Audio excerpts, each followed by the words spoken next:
आज की वीडियो में मैं आप लोग को बताने वाली हूँ बीए के एग्जाम में बिना पढ़े 2 घंटे में कॉपी भरने की ट्रिक। अगर आप बिना पढ़े बीए का एग्जाम देने चले गए हो और आपको कुछ भी नहीं याद है, बस थोड़ा मोड़ा आपको अपने सब्जेक्ट के बारे में पता है कि चलो मैं इस हिसाब से बनाकर लिख सकती हूँ या लिख सकता हूँ, इतना तो आपको पता ही होगा। तो 2 घंटे में आप अपना पूरा कॉपी कैसे भरोगे, आज मैं आपको बताने वाली हूँ। इस वीडियो को देखने के बाद आप बहुत ही आसानी से 80% तक लेकर आ सकते हो। बिना पढ़े अगर आप 80% लेकर आ रहे हो तो वो बहुत बड़ी बात है। चलो मैं आपको बताती हूँ। देखो, सबसे पहली चीज आपको क्या रखना है, आपको घबराना नहीं है, क्योंकि जब बच्चे बिना पढ़े एग्जाम हॉल में जाकर बैठ जाते हैं वो बहुत ज्यादा घबराते हैं। तो आपको घबराना नहीं है, आपको शांत मन के साथ बैठना है और आपको अपना पेपर मिले तो सबसे पहले 10 मिनट आपको अपने क्वेश्चन पेपर को रीड करना है एकदम शांत मन से। कोई क्वेश्चन अगर आपको ऐसा लग रहा है कि हाँ मुझे ये इतने अच्छे से आ रहा है कि मैं लिख सकती हूँ या लिख सकता हूँ, क्योंकि कभी कभी बिना पढ़े भी जाओ तो कुछ क्वेश्चंस ऐसे हमें एग्जाम में मिल जाते हैं जिन्हें हम लिख सकते हैं, और ज़्यादातर क्वेश्चन ऐसे होंगे जो आप नहीं लिख पाओगे क्योंकि आप बिना पढ़े एग्जाम में चले गए हो। तो सबसे पहले आपको उन क्वेश्चंस को लिखना है जो आपको अच्छे से आ रहा है और आपको लग रहा है कि हाँ मैं लिख सकती हूँ या मैं लिख सकता हूँ। तो उन क्वेश्चंस को लिखो। और सबसे पहली बात आपको क्या याद रखना है, सबसे पहली बात आपको याद रखना है टाइम मैनेजमेंट।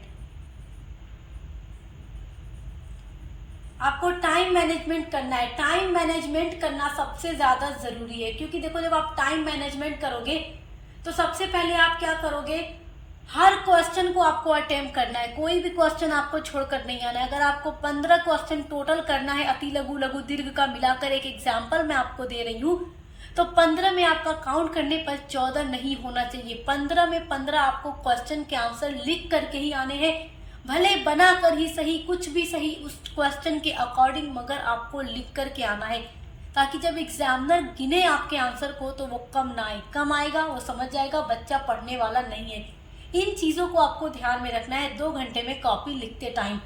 तो टाइम मैनेजमेंट बनाना है और हर क्वेश्चन को एक फिक्स आपको टाइम देना है। जैसे 2 घंटे के अंदर अगर आपको 15 क्वेश्चन लिखना है तो आप ऐसे कर लो कि शॉर्ट आंसर जो है इनको मैं 15 से 20 मिनट के अंदर लिखकर कवर कर लूँगी। उसके बाद जो शॉर्ट आंसर है आपका उसको मैं 1 घंटे के अंदर कवर कर लूँगी, 1 घंटे के अंदर। उसके बाद जो लॉन्ग होता है यानी कि दीर्घ जो होता है उसको फिर मैं 1 घंटे के अंदर, मतलब ये इस तरीके से आपको एक टाइम मैनेजमेंट बनाना है कि मैं इतने इतने मिनट आपको क्वेश्चन को लिखने में लगाना है। ये नहीं कि आप एक क्वेश्चन पे 1 घंटा लगा दो तो बाकी के क्वेश्चन आप कैसे करोगे। और दूसरी बात आपको याद रखना है, अपने आंसर में आपको एक स्ट्रक्चर बनाना है। आपको कुछ नहीं याद, अपने आंसर में एक स्ट्रक्चर बनाओ, स्ट्रक्चर आपको बनाना है।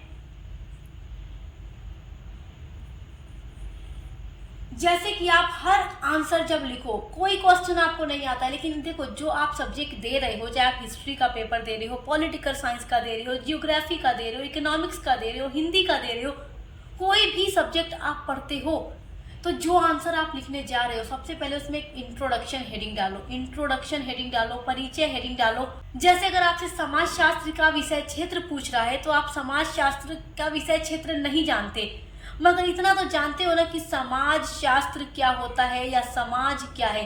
समाज शास्त्र क्या है, समाज का अध्ययन करने वाला विज्ञान है, और समाज जो है सामाजिक संबंधों का जाल है। इस तरीके से आप इंट्रोडक्शन में बनाकर लिख सकते हो। यही सारी चीजें आपको अपने अकॉर्डिंग कई तरीके से बना कर लिख देनी है।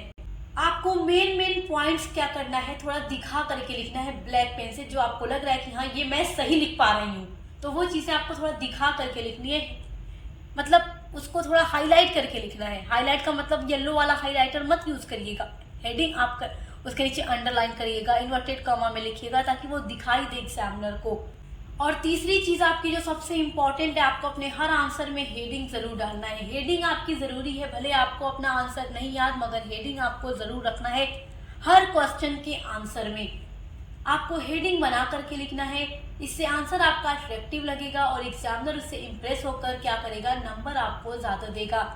चौथी बात जो आपको याद रखनी है वो है शॉर्ट और टू द पॉइंट आपको लिखना है। ये नहीं कि आपको आता कुछ भी नहीं है, लेकिन कोई क्वेश्चन ऐसा है जो आपको 50 शब्दों में लिखना है तो आप क्या कर रहे हैं, उसको 150 शब्दों में लिखने लगे कि चलो मुझे ये वाला क्वेश्चन आ रहा है, बाकी कोई नहीं आ रहा है तो इसी वाले क्वेश्चन से मैं अपना पेज भर लूंगा। तो ये गलती मत कीजिएगा। जो जितने शब्दों में पूछ रहा है उतना ही लिखिएगा, बकवास कुछ मत लिखिएगा। जितना आप समझ पा रहे हैं उतना लिख कर आ जाइएगा। ये नहीं कि गलत सलत कुछ भी लिख कर आ जाए।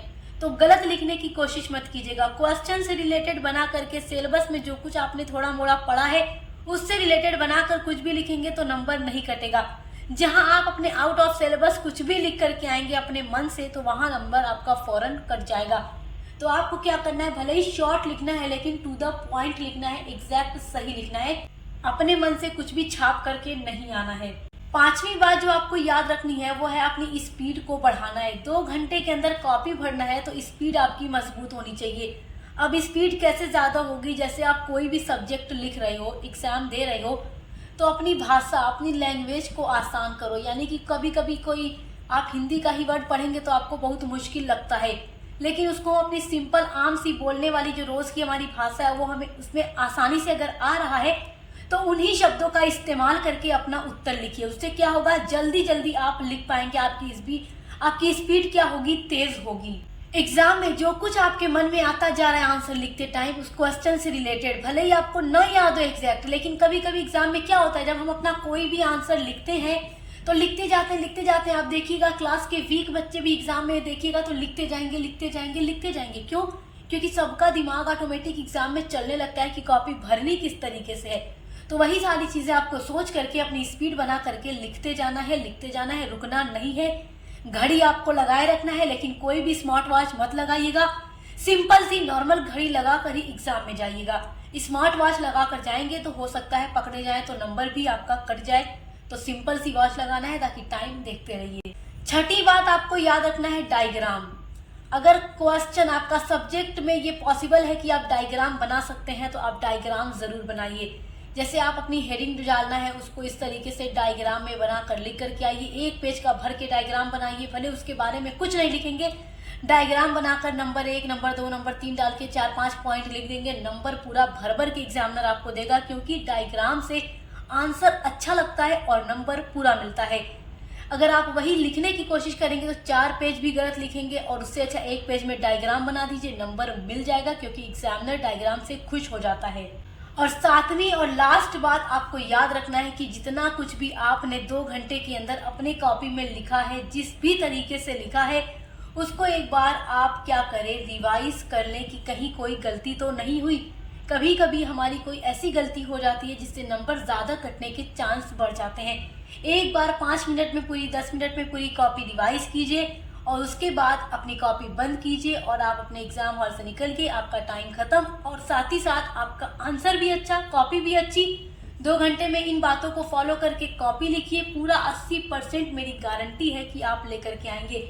और इसके अलावा भी मैंने बहुत सारी ऐसी वीडियोस बनाई है कि कोई क्वेश्चन नहीं याद है तो उसका आंसर बनाकर कैसे लिखें, या बीए के एग्जाम में बिना पढ़े किन किन बातों को ध्यान में रखकर अपनी कॉपी को लिखें।